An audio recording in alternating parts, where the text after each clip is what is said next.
Nisam Bulavinaka, and welcome to Speak Your Mind on Gold FM, only the classic hits. Thank you a lot for your company. And this week's episode, we have a very interesting guest, and it's a pleasure and an honor to have her come by to the studio. And this is the America Ambassador to Fiji, and Ambassador Sefkin. A very warm welcome to you, to the show. Bulavinaka, thank you so much for this opportunity to come talk with you today.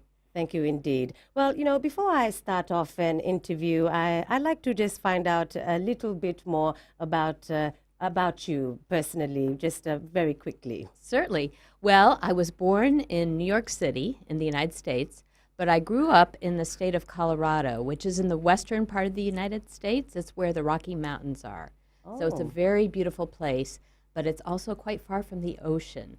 So anytime as a child I had the opportunity to go to either the East Coast or the West Coast and see the ocean, I was thrilled. Yes. So I'm thrilled now to be living in Fiji, where we have such wonderful access to the beautiful ocean. Oh, yes, thank you, yes. And I worked for a while before I became a diplomat. I worked for a while in media, actually. Very interesting. Worked in TV news in Denver, Colorado, and then in Houston, Texas. But now I've been working as a diplomat for about 32 years and have worked all over the world, so it's been a great career. Wow, that's a long time, and interesting also to know that you were in media as well. So yeah, that was straight after maybe when you graduated from school. It was, but I enjoyed my time, and so of course I have great respect for the work that you and other journalists do here in Fiji. Thank you very much, Ambassador Sefkin. But apart from English, okay, you're known to speak 4 other languages. Many of us can barely keep up with 2, let alone 5 in total. So how do you do it? Well, I won't necessarily claim to speak all those languages currently. I have studied and at various times been able to speak these languages. Some of them are, I have a good foundation, so I think I can still get by. But as a diplomat in the Foreign Service, we do get training in languages that we need for our work when we're posted overseas.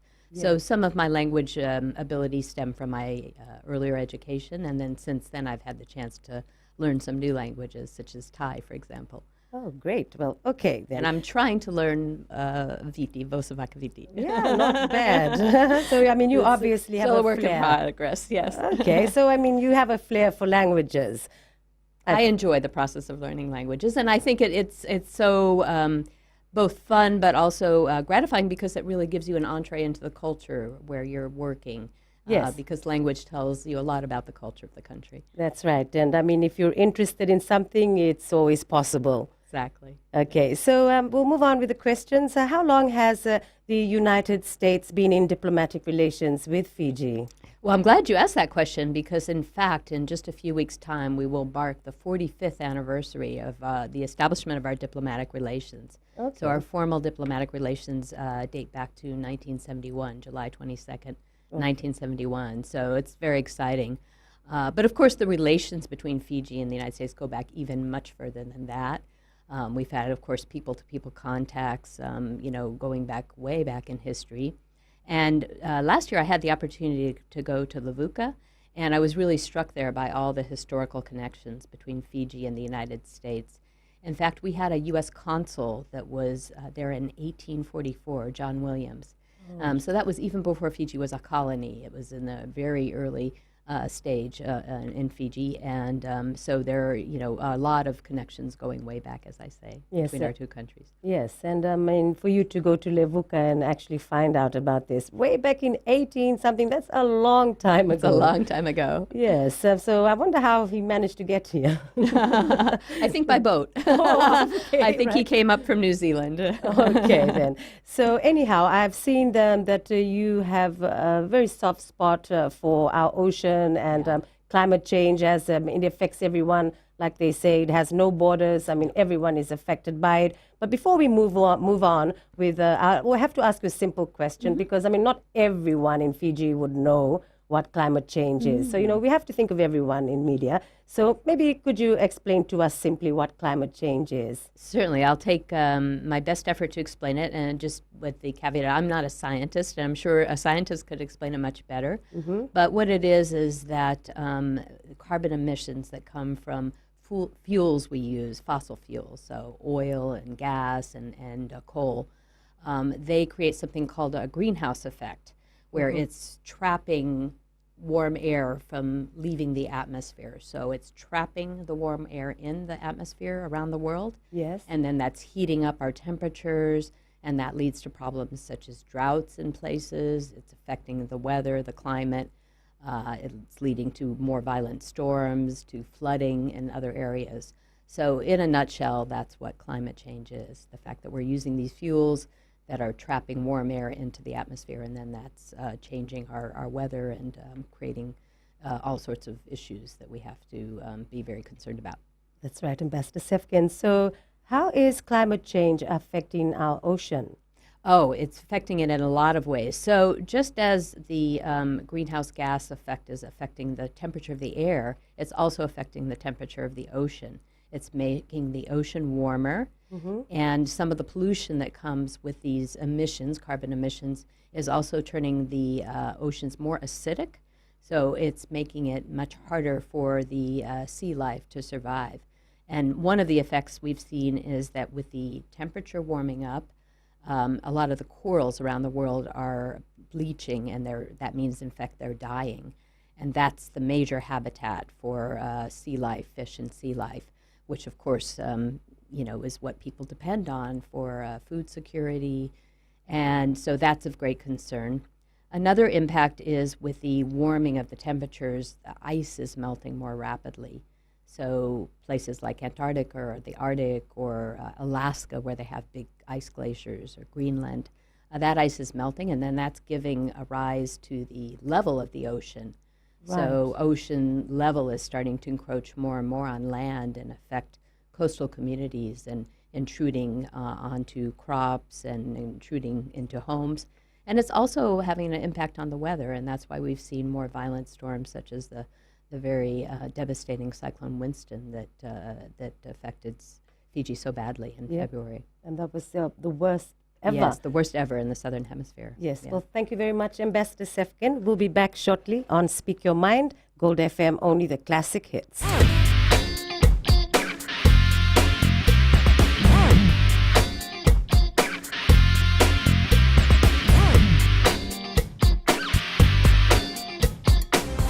Welcome back to Speak Your Mind on your only classic hits radio station in Fiji, Gold FM. And we have the honor and pleasure of having the American ambassador to Fiji to join us here in the studio and share with us her thoughts on climate change as well as other things that we'll be talking about. But still on the ocean, Ambassador Sefkin, what are some of the challenges facing our oceans, in particular the Pacific Ocean? I think the challenges facing the Pacific Ocean are somewhat similar to challenges facing oceans around the world, but I think it's maybe even more pronounced in some cases in the Pacific because of how reliant we are in the Pacific on our oceans. We talked a little bit about the warming effect and how that is damaging coral in many places. Another problem is, though, a lot of illegal or overfishing that takes place and is depleting certain fish stocks. So that's obviously of concern to people that make their living and people that depend on the fish as a major protein source.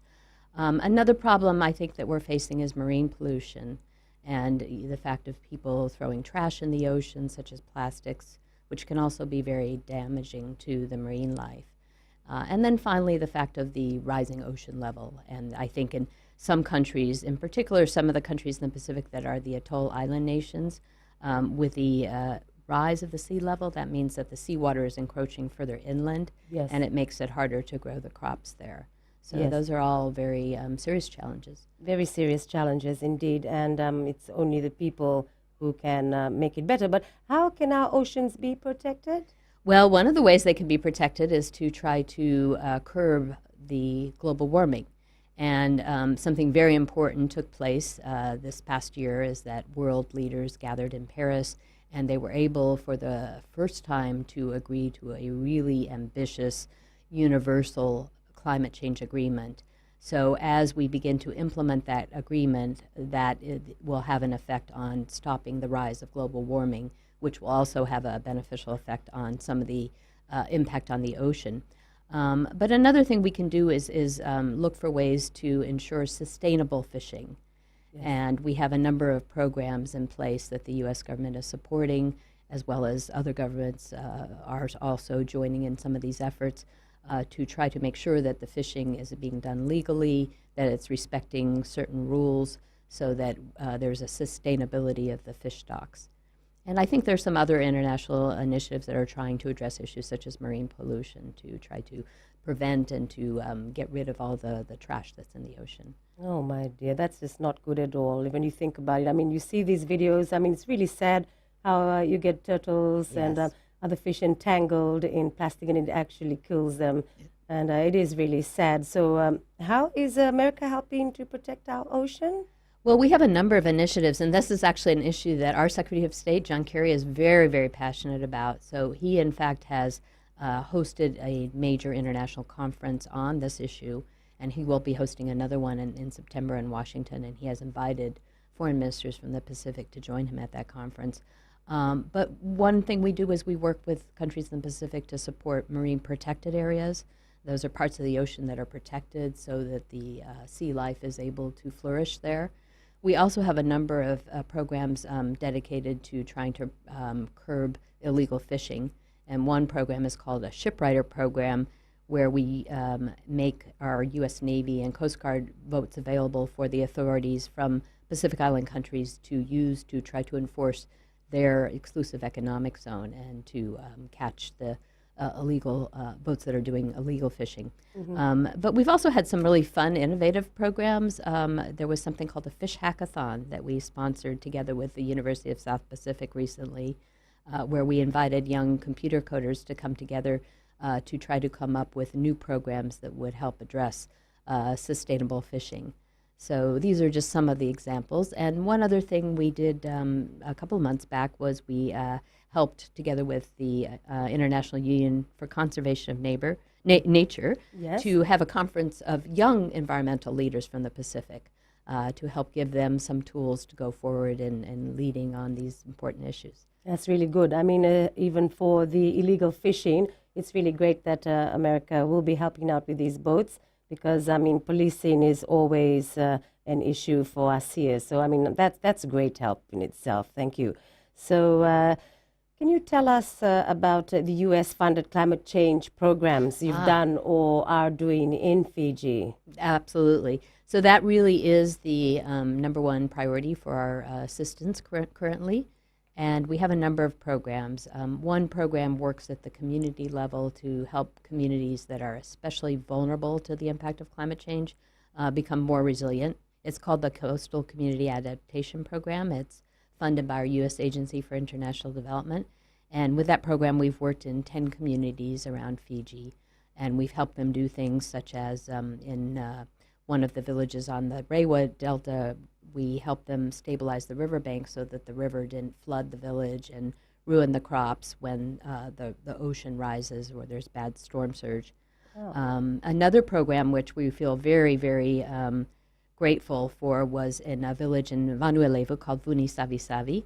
And there we worked together with Habitat for Humanity to build some stronger houses that would be more resilient to cyclones.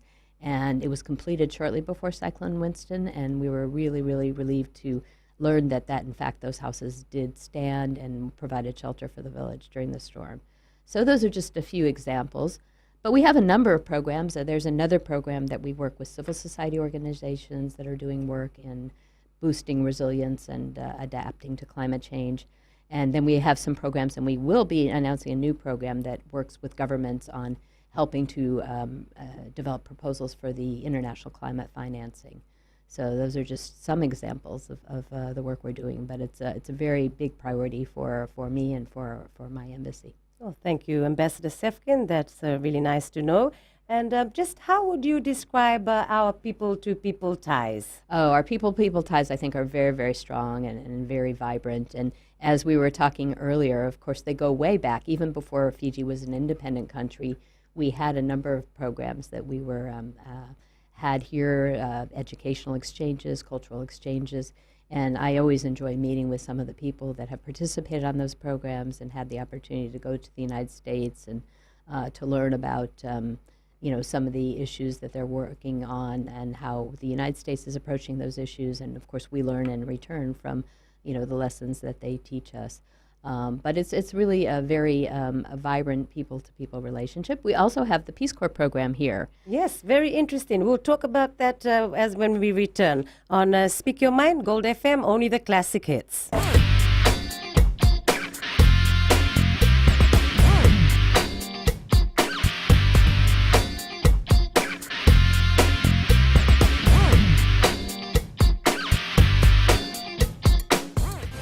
Speak Your Mind on Gold FM, only the classic hits. Thank you a lot for your company. Our guest in the studio today, our pleasure to have Ambassador Judith Beth Sefkin. I've just mentioned your middle name, but yes, she's come by to talk to us, and it is really good that we have her in the studio today. And we were talking about the Peace Corps, and there was something that I wanted to say.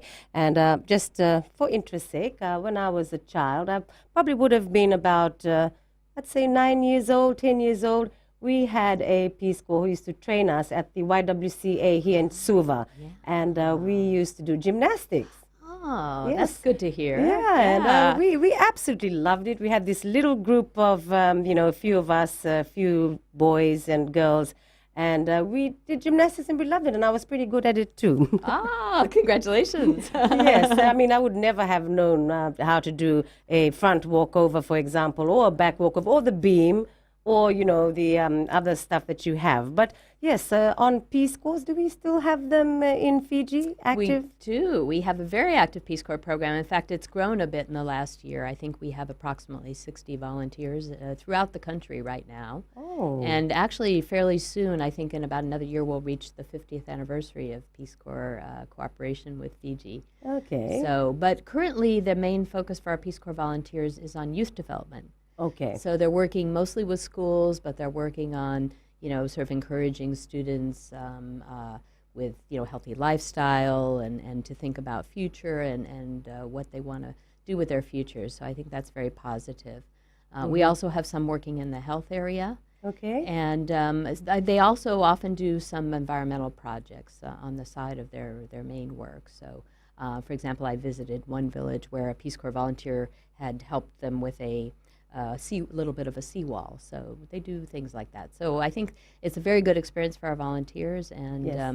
I think they are very grateful, of course, for the warm reception they have from the communities here. But I think it's a very mutually beneficial relationship. Okay, so 16 total, and they're probably scattered. 60, 60. 60, yes. 60, yes. 60, yes, and they're scattered obviously around. All over, yes. Vanuatu, Viti Levu. We even have some out on the Lau Islands, Taveuni. Unfortunately, some of them were in communities that were badly affected by the cyclone, which was very difficult for our volunteers to see the communities suffer from the cyclone. But I'm pleased to say almost all of them have now been able to go back to their communities and resume their work. And I think that it really does build the connections between our people, because they're really working at the grassroots level. So they really get to know the people of Fiji very well, and it also helped people in Fiji to understand better about our country. Absolutely. And I'm sure they'd love to be on the island. I mean, the Yes. island is so beautiful. Very beautiful. I mean, it's just like paradise, and I'm sure they would enjoy their stay. So how do they end up coming here? How does it work in America? It's actually a program where they volunteer. It's a completely volunteer program. It is recruiting people. It can be really any age. Many of the volunteers are young. They're fairly fresh out of their college studies. Mm-hmm. But it used to be, I think, that they would be applying to Peace Corps, and then the Peace Corps office headquarters would tell them where they were assigned. Now they can actually indicate which country they want to work in. And Fiji, I think, is probably the #1 most popular country that they pick to come to. So we have a wealth of volunteers to choose from. Oh, that's so nice to know. I mean, really brings back memories. I mean, we love the guy. I wish I could get in contact with him who taught us gymnastics. You may well be able to do, there's actually alumni associations of Peace Corps, and I think there is an alumni association for Fiji Peace Corps volunteers. So we can ask our Peace Corps our office. Maybe they can track down. Yeah, well, the year and all that. Yeah? Yeah. Okay, then. So moving on from the Peace Corps, I mean, if anyone has a question to ask, 3220907. or if you have a Digicel phone, it's 773-2907. But to the next question, Ambassador Sefkin, what is the security cooperation with Fiji and the U.S. like now? I would say it's also very good and very strong. We have, since the elections which took place in 2014 here in Fiji, we've been able to resume all our normal activities of security cooperation. And for example, in the last year, we've had 3 American ships that have visited Fiji. And almost exactly a year ago, we had the U.S. hospital ship Mercy that was here as part of Pacific Partnership. Oh, that huge, I think that was ship. very successful. I mean, Wow. it helped U.S. and Fiji, both civilian and military personnel, work together on medical support to communities and to learn a lot from each other, and I think also to provide benefit to the communities. And we had 2 other ships, smaller ships, that have also come since then. And actually, since you mentioned this topic, we will have another ship coming at the end of this week for an exercise that's called Koa Moana exercise. And as part of that exercise, some of our military engineers will work with the Republic of Fiji Military Forces engineers on doing some repairs to St. John's College in Levuka that was damaged by the cyclone. So we're really looking forward to that. I think it'll be a very, again, a very positive engagement between our 2 militaries. We also cooperate closely on international peacekeeping, and that's a role where, again, Fiji plays a very important role. Mm-hmm. And the U.S. is very pleased to, provide support and some of the training we're able to provide and some of the equipment. That's really lovely to know. And what about our bilateral economic relations with the U.S.? How is that? That's also, I think, has very good potential for continuing to grow. But you may know that the U.S. is actually one of the major markets for Fiji, and that Fiji currently has a fairly big surplus of trade. So you sell much more in terms of goods and services from Fiji to the United States than Fijians buy in terms of goods and services from the United States. Okay. So that's to Fiji's advantage. And then also Fiji benefits from something called the General Services Schedule of Preferences, which means that there's breaks on tariffs for the import of a lot of Fijian goods. So that also, makes Fijian goods, very attractive in the U.S. market. But one of the interesting things I learned recently is that among the exports from Fiji to the United States that's become very popular is kava. Oh, really? And I heard that there were about 20 tons of kava a month being exported to the United States. Wow. And in fact, one thing that's becoming very popular in the U.S. is something called kava bars.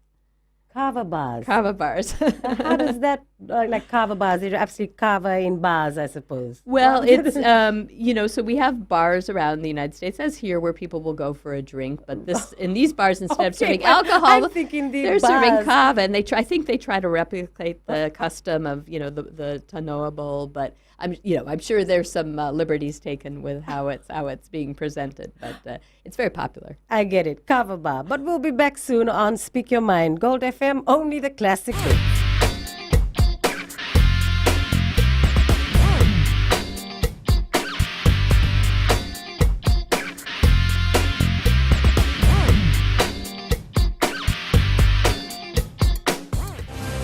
We're back on Speak Your Mind, Gold FM, only the classic hits. Thank you a lot for your company. And we have the American ambassador to Fiji, who has been kind enough to talk to us. And this is Judith Sefkin. And we were talking about kava bars.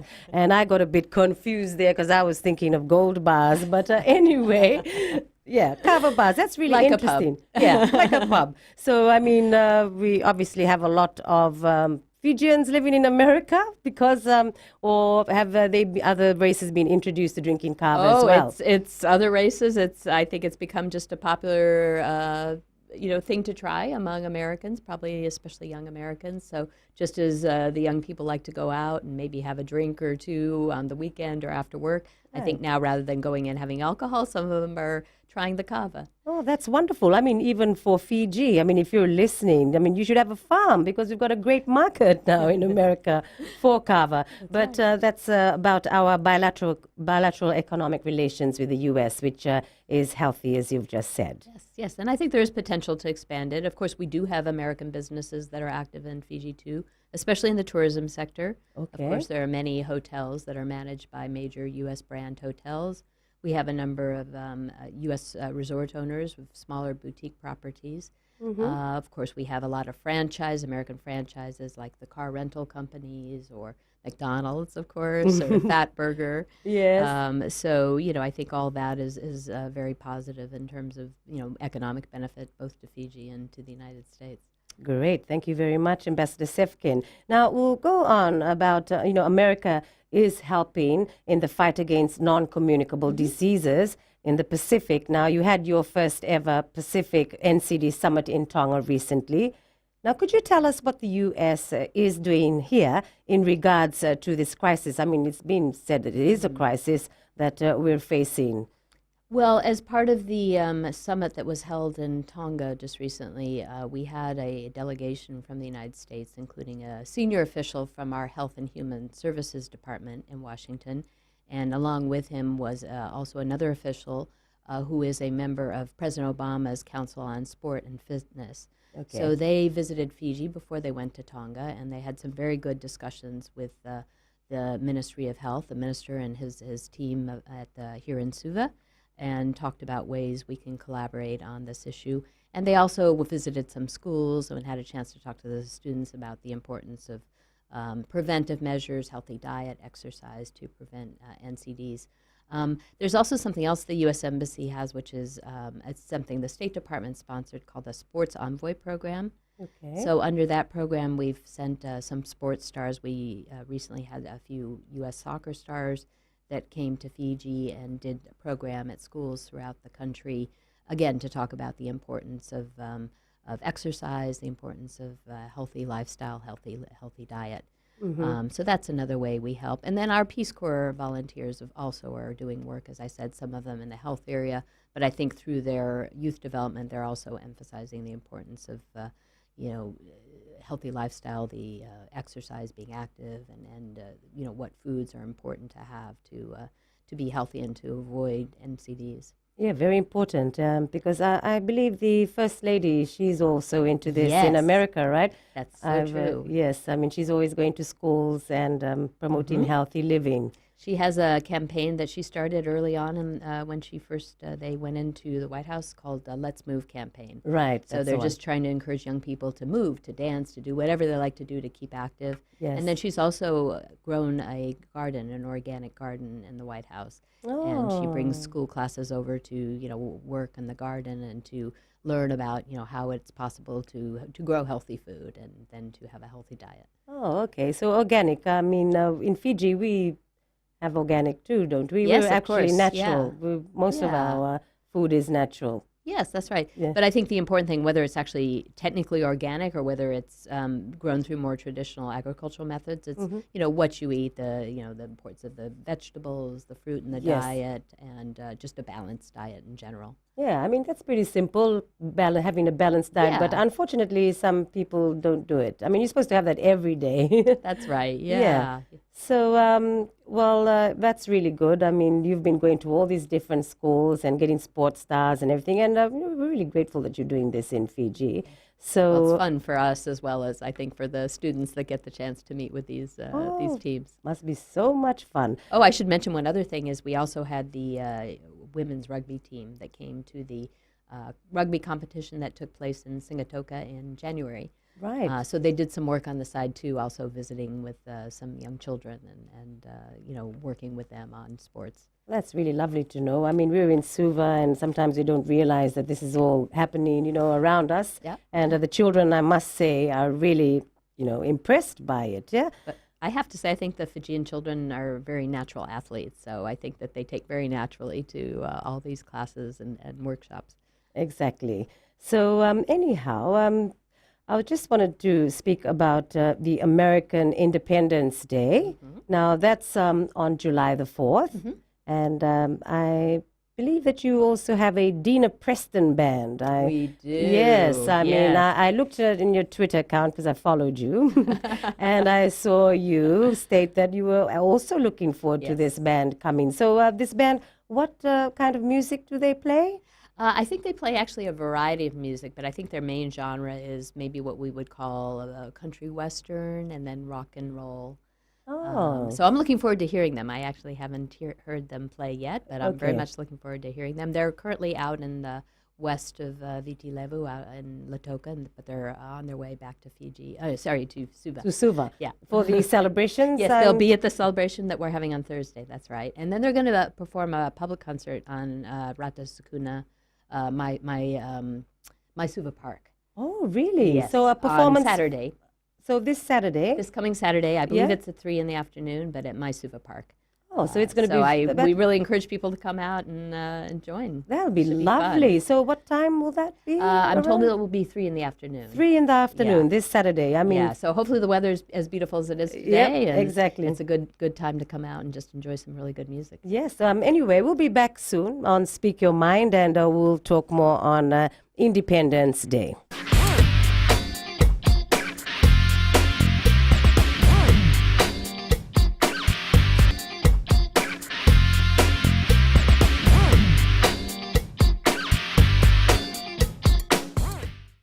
Speak Your Mind on Gold FM, only the classic hits, your only classic hits radio station in Fiji. Lovely to have your company. And, we're going to talk about now with our guest in the studio today, the American ambassador to Fiji, Judith Sefkin. And I'd just like to ask you if you could tell us a little bit of history about Independence Day in the U.S., please. Well, of course.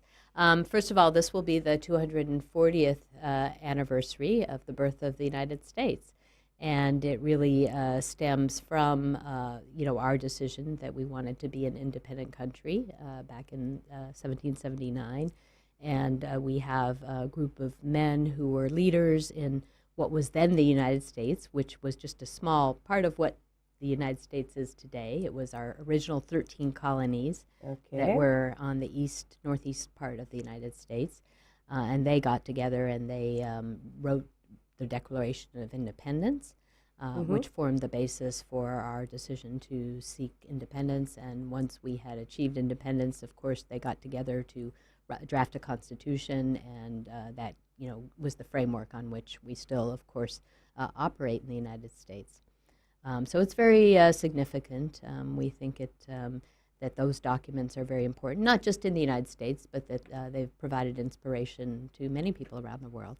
Yes, and you have all different races living together in America. I mean, that's really nice. I mean, you can find, I suppose, everyone across the globe is in America. That's very true. We like to say that we are a nation of immigrants, and it's so true that we have people literally from all over the world that have chosen the United States as their home and that become American citizens. Yes. So we're really a kaleidoscope of ethnicities, of races, of religions, and we think that that's really what gives the United States its dynamism. Yes, and you have elections also happening this year, I We believe. do, Yes. we do. We have our presidential elections, and of course, in addition to president, there will be elections for members of Congress, for governors in many states, and for local governments. So a lot of people will be, facing the voters come November 8th in the United States. Must be really exciting. I mean, I only watch it on TV. I've never been to America. I mean, I've only been to Australia, New Zealand, but never to America. But it looks so much fun the way you hold your elections. I mean, you've got everyone revved up for it. It's very true. It's very, very lively, and I think you've probably seen, if you've watched some of the news coverage already, there have been many, many debates. Yes. This was during the primary part of our elections, where both parties were trying to choose their standard bearer for their parties. Right. And then the two nominees will be formally anointed at the both Democrat and Republican conventions in July. Right. And once that happens, the main part of the campaign will start, and then you'll see the debates between the two main candidates. A lot of them, running around the country, trying to meet as many voters as they can, holding big rallies. A lot of advertisement that goes on, urging people to vote for the different candidates. So yes, it's quite lively.